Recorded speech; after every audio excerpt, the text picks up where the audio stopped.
अहिले चाहिँ यस्तो देखिरहेछ है।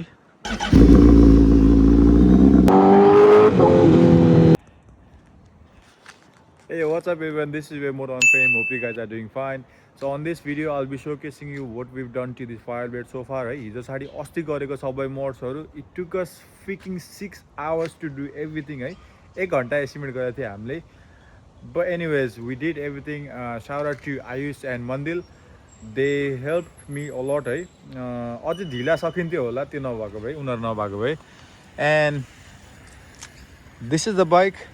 I'll show you the before photos and after photos so that you know exactly what's the difference on this bike.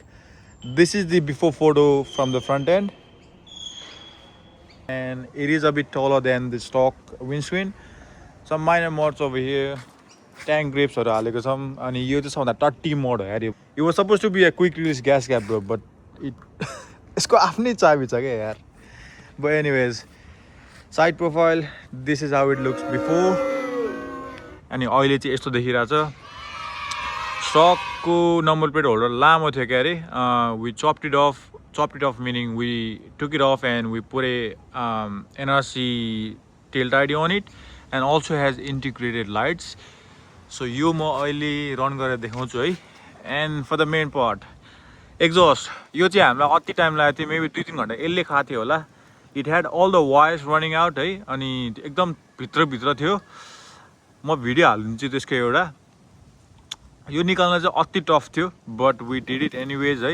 यो एक्जॉस्टको note सुनाउँछु हैन यसमा, and then we gonna change the exhaust. यही हो लास्ट टाइम यो एक्जॉस्टमा।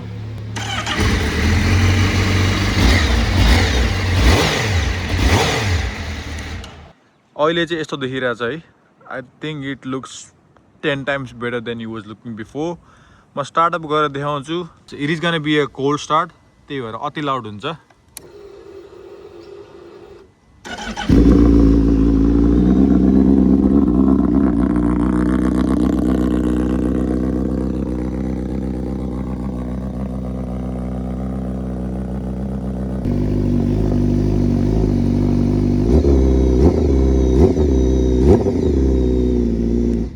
सो हामी त्यस्तो rape गर्दैन मैले यो बाइक यहाँ है, किनभने this is where I live, त्यसैले मलाई यो घर छोडेर जानु मन छैन अहिले। So I'll be jumping on the bike, then I'll show you how the quick shifter sounds as well with the exhaust, and I'll see you on the road guys. Alright guys, so when we did the exhaust, हामीले टन्ने वायर्सहरु निकालेको थियौं है। त्यही भएको कारणले गर्दाखेरि the bike really doesn't like the way it is at the moment, किन भन्दै अलिकति डिफरेन्ट छ नि त। अनि चेक इन्जिन लाइट अन भइरहन्छ, अहिले चाहिँ अफ छ, तर एकछिनमा फेरि अन आउँछ। अलिअलि ल्याग पनि हुन्छ, तर the best part is listen how it sounds now bro.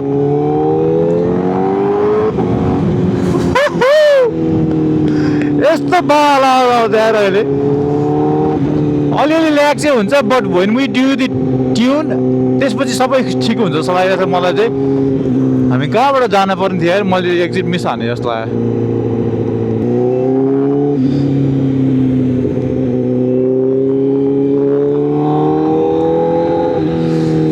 Boys, if you are buying the RRR है, अनि if you are rocking the stock exhaust, please don't buy the bike है। Exhaust भएन भने bike चलाएको रमाइलो हुँदैन के। Just look at it man.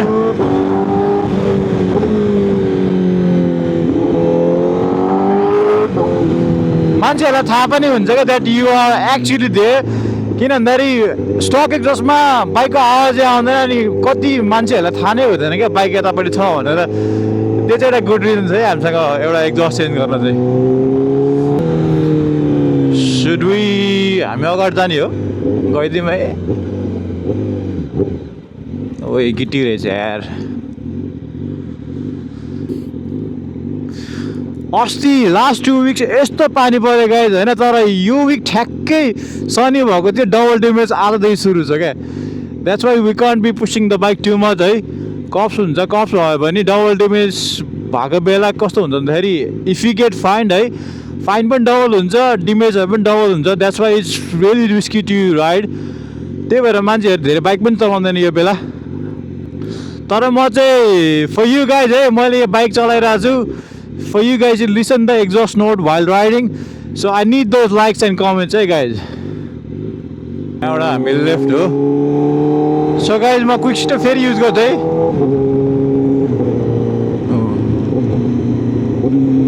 यस्तो बल रिस्पोन्सिभ छ यार क्विक शिफ्टले पनि.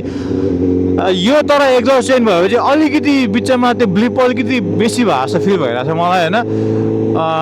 त्यही ट्युन गरेर बेला सबै मिल्छ तर अहिलेको लागि हामी यतिकै चलाउँछ किन भन्दाखेरि 1000 किलोमिटर्स नभइकन ट्युन गऱ्यो भने I think I void the warranty and everything. So I don't want to do that. त्यही भएको कारणले गर्दाखेरि 1000 किलोमिटर अब 500 किलोमिटरसम्म हामी यस्तै हुन्छ. अलिअलि ल्याग अलिअलि ब्लिप बेसी हुन्छ तर will get use to it. तर अनि अर्को 1000 किलोमिटर पछि I have few plans for this bike. यो डिकल्स यो पनि हुँदैन. It's can be a different decals. अहिले चाहिँ गाइज म भन्दिनँ अहिले के डिकल्स हुन्छ भनेर बट पार्ट्सहरू चाहिँ कार्बन फाइबरहरू आउँछ. यो कलर चाहिँ कम्प्लिटली चेन्ज हुन्छ and also the tune after all that is after 1000 kg.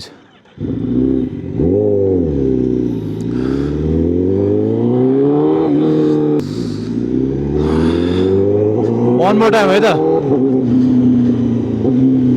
So yes, that's it. Hope you guys enjoyed the vlog. This is Wimber logging off and I'll see you in the next one. Till then, ride safe.